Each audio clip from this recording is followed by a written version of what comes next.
Hello everyone, কেমন আছে সবাই? আশা করি সবাই ভালো আছে, আমিও ভালো আছি। তো আমরা সকাল সকাল নীলগিরি পর্বতের ভিউ নিতে নিতে চলে আসলাম পঞ্চলিঙ্গেশ্বরে। যাক আমাদের গন্তব্যস্থলে। তো আমরা এখন যাচ্ছি পঞ্চলিঙ্গেশ্বর।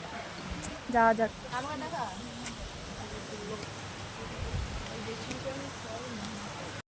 তাহলে চলো যাওয়া যাক। এখানে 200 কতটা সিঁড়ি আছে, তো যাই হোক যেতে তো হবেই। তো যাওয়া যাক। তো অনেকটাই উঁচু ছিল আর যেতে যেতে অনেকটাই হাঁপিয়ে গেছিলাম। এখানে 3খানার মতন মন্দির ছিল, না 2টো না 3টে মন্দির ছিল, 2টো ছিল।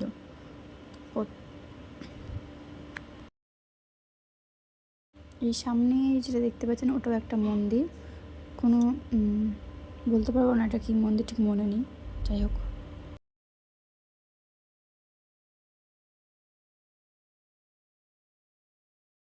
তো ফাইনালি চলে এলাম পঞ্চলিঙ্গেশ্বর। তো ওইখানটার পুরোটা ভিডিও আমি নিতে পারিনি, কারণ ওখানে অনেকটাই আপনাদের জলের স্রোতটা অনেকটা বেশি ছিল, আর শিবলিঙ্গটা পুরো পাথরের মাঝখানে ছিল পাশটা। তো সেই কারণে নিতে পারিনি, জাস্ট একটুখানি ভিডিও নেওয়া হয়েছে, সেটাই আপনাদের সাথে শেয়ার করছি।